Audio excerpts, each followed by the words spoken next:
Hello guys, welcome back to the vlog. मेरा नाम है राहुल और आप देख रहे हैं माय कर्ली लाइफ। तो जैसे कि आपने पिछले व्लॉग में मुजफ्फरनगर से हरिद्वार तक का सफ़र देखा ही होगा, जिसके बाद हम आकर हरिद्वार के स्टेशन पर रुके क्योंकि रात ज़्यादा हो रही थी और होटल सारे भरे हुए थे, इसलिए हमने स्टेशन पर सोना बेहतर समझा। एक बात और बताऊं, राधा और मेरे पैकिंग के दौरान रखे हुए सारी यूज़फुल चीज़ें अब काम आने लगी थी। जैसे कि हमने सुई धागा रखा था और वो यहाँ काम आ रहा है क्योंकि मेरे रास्ते में कैफरी फटने की वजह से वो बेकार हो गई थी, जो कि सुई धागे की वजह से सिलकर पहले ऐसी हो गई थी। 10 seconds later. भैया ओ भैया, अड्डे जरा चोरी करनी है, बैग हटाओ। लो, ये क्या है? चप्पल चोर। पैसे किसमें? नीचे वाली में। बैग ले जाऊँ?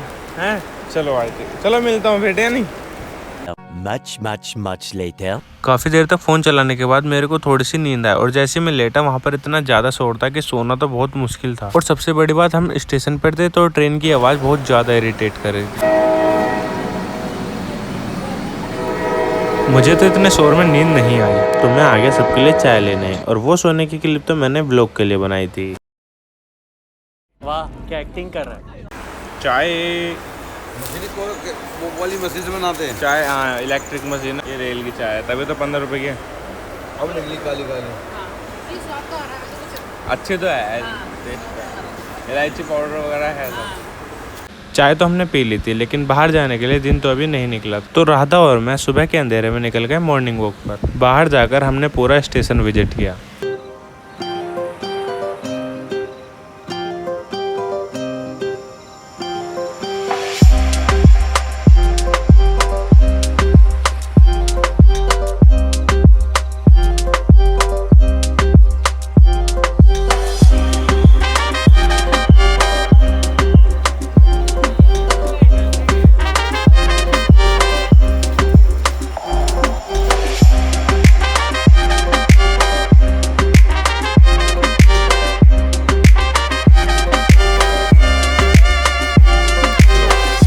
किसी का हाथ गिर गया, टूट गया, बताओ।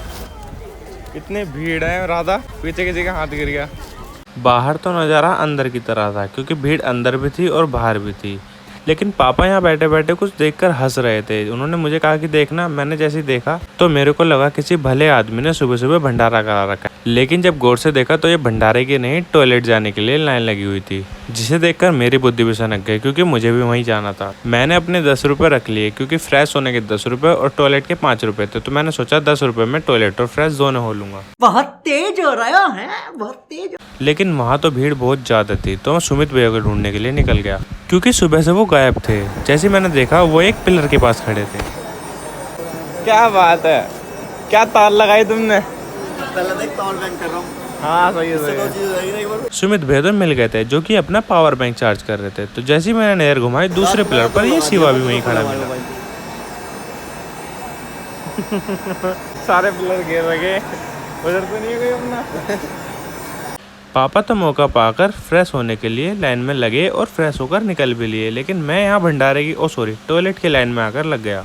अब मैंने देखा कि टॉयलेट वाले का भी अलग एटीट्यूड था क्योंकि आज उसके पास भर भर कर पैसे आ रहे थे। लाइन में लगकर अंदर आए तो अंदर और ज्यादा भीड़ लगी हुई थी। और फ्रेश होने का जैसे मेरा नंबर आया, मैंने अंदर आकर देखा यहाँ पर किसी ने पार्ट टाइम जॉब की एड लगा रखी थी। जिसको पार्ट टाइम की नीड है वो यहाँ पर कॉल कर सकता है। कोई तरीका है भीख मांगने का?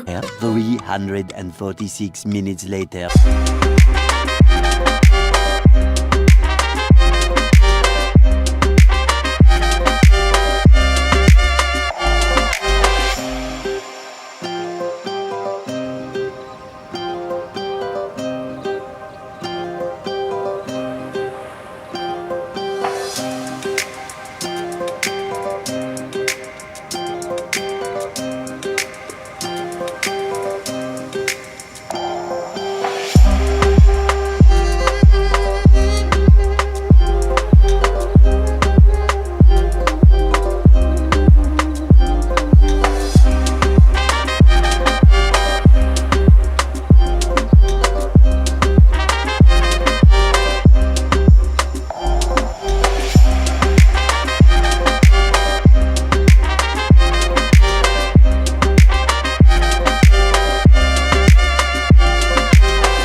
लगातार बारिश होने की संभावना की वजह से मैंने एक सस्ता सा वाटरप्रूफ केस ले लिया। अब मैं आपको हरिद्वार की बहुत प्राचीन और बहुत ज़्यादा सुंदर इमारतें दिखाता हूँ।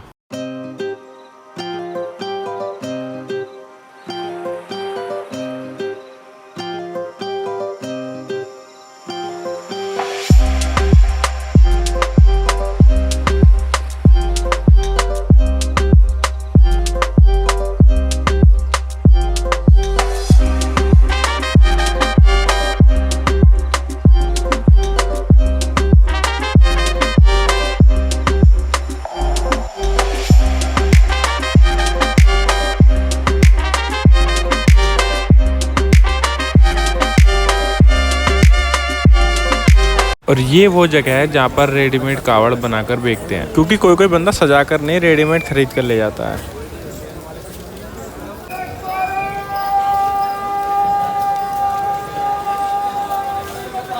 हर हर महादेव,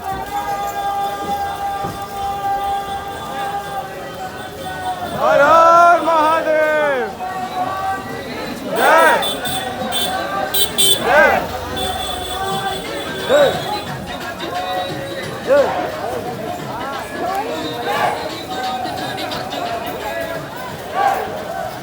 यार इतने पुराने पुराने मकान बने हुए थे ना, देखकर ऐसा लग रहा था कि यार ये बनाए किसने होंगे। इतनी छोटी छोटी जो इसकी डिजाइन है बहुत ज्यादा सुंदर लग रही थी। ये मनसा देवी की चढ़ाई का पहला गेट था जिसकी भीड़ देखकर तो हम डर ही गए थे। और यहाँ की मार्केट भी बहुत ज्यादा अट्रैक्टिव थी।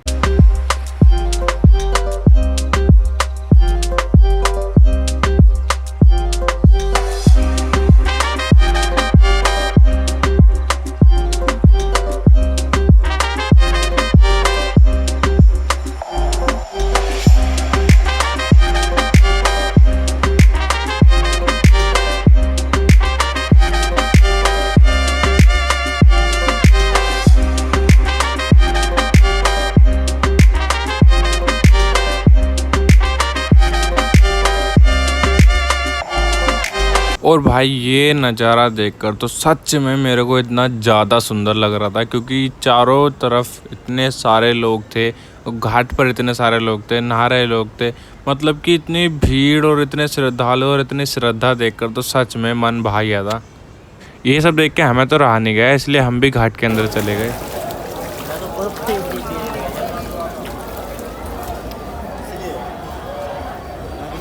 और भाई जैसे हम घाट के अंदर घुसे, क्या नज़ारा था यार। सुबह का जो सनराइज़ था, मैं बता रहा हूँ आज से पहले मैंने ऐसा नहीं देखा, क्योंकि चारों तरफ घाट के लोग, श्रद्धालु, और सामने से सनराइज़ हो रहा है। ये नज़ारा भाई मुझे हर टाइम याद रहेगा। एक पल को तो ऐसा लगा कि अब हम पूरा दिन यहीं निकाल लेते हैं, क्योंकि इतना ज़्यादा सुंदर लग रहा था देख के।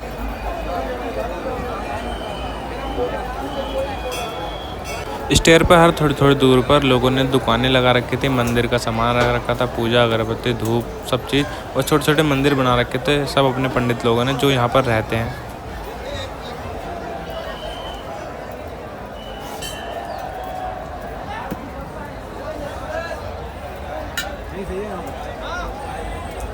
और फिर सबसे पहले जाके हमने पानी का लेवल चेक करा। मट्टी कितनी आ रही है, कहीं आ जाता है, अब यही जगह है। पापा तो गंगा जी के अंदर उतर गए थे और पानी इतना ज़्यादा ठंडा था, पर मट्टी भी बहुत थी, क्योंकि आगे भी बहुत लोग नहा रहे थे, पीछे भी बहुत लोग नहा रहे थे, तो नीचे की मट्टी ऊपर आ गई थी। लेकिन पानी इतना ज़्यादा ठंडा था कि पापा को ठंड लग गई थी। पानी कितना ठंडा होगा आप पापा के रिएक्शन से देख के पता लगा सकते हैं। जूम करो। ये क्या है? ये एक जन्म के हैं।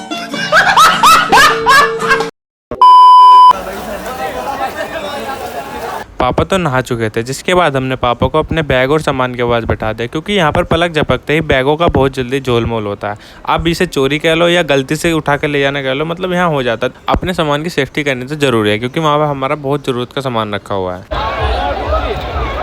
पानी यार सच में बहुत ज़्यादा ठंडा था, क्योंकि राधा भी थोड़ी देर नहाई और उसे भी बहुत ज़्यादा ठंड लग गई। जिसके बाद मैंने राधा को कैमरा पकड़ाया और मैं पानी में उतर गया। पानी तो ठंडा था ही, लेकिन उसका बहाव भी इतना ज़्यादा था क्योंकि मैं पानी के साथ भी बहता हुआ जा रहा था।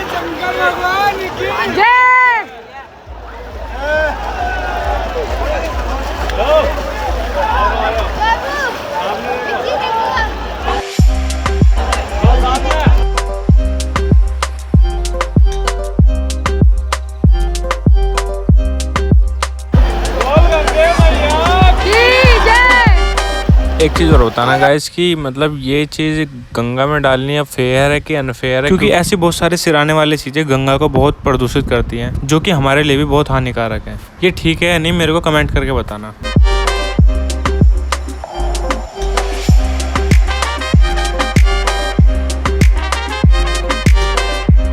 यार इस सनराइज में और ऐसे क्लाउड में मेरे को ये क्लॉक टावर बहुत सही लग रहा था, जिसकी मैं वीडियो बार बार बना रहा था।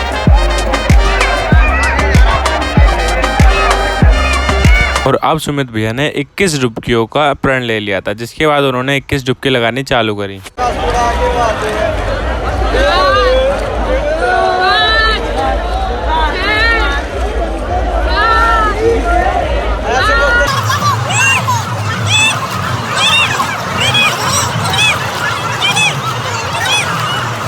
Twenty minutes later.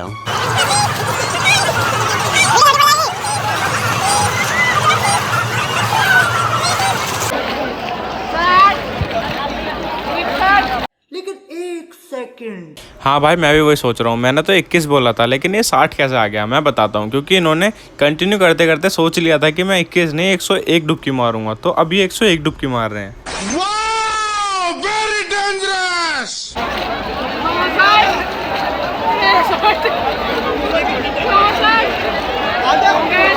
सच में यार सुमित भैया की इस हिम्मत को तो मैं दाद देता हूँ, क्योंकि यार इतने बहाव में और इतने ठंडे पानी में 101 डुबकी मारना कोई आम बात नहीं है। सच में बहुत हार्ड था। पन्नी आ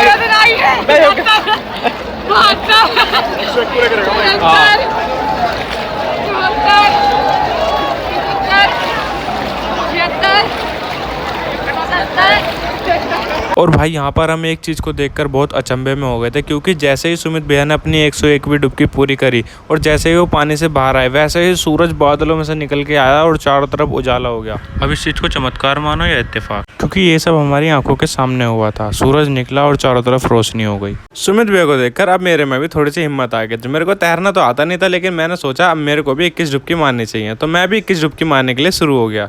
उन्होंने मुझे बताया कि डुबकी मारकर जब ऊपर आएगा तब सांस ले लेना, पर भाई पानी इतना ज़्यादा ठंडा था तो मेरी तो कपकपी छूट गई थी, जिसकी वजह से मैंने 2-3 डुबकी में भी सांस नहीं ली थी। उसके बाद मेरी सांस फूल गई, लेकिन मैंने जैसे तैसे 21 डुबकियाँ अपनी कंप्लीट कर ली।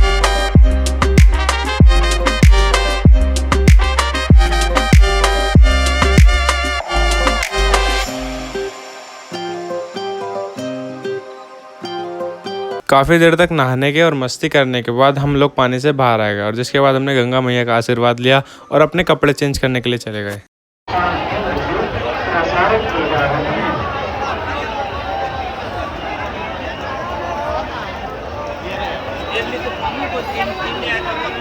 पापा जी कैसा लगा? तो गाइस गंगा जी में नहाने के बाद पूरा फ्रेश फील हो रहा था, क्योंकि रास्ते की थकान थी वो सारी यहाँ ठंडे पानी में उतर गई थी। अब थकान तो दूर कर ली, जिसके बाद हमने नए कपड़े भी पहन लिए थे। अब हम जाएंगे मनसा देवी की चढ़ाई करने। मैं वो भी इसी व्लॉग में दिखा देता, पर ये व्लॉग बहुत ज़्यादा लंबा हो जाएगा, इसलिए मैं उसके लिए अलग व्लॉग बनाऊंगा। तो नेक्स्ट व्लॉग मनसा देवी की चढ़ाई का होगा। तो जिसने पुराने व्लॉग नहीं देखे जाकर पुराने व्लॉग देख लो। ये वीडियो कैसा लगा लाइक तो करना ही करना, साथ में कमेंट करके और ज़रूर बताना। तो मिलता हूँ नेक्स्ट व्लॉग में। Good bye.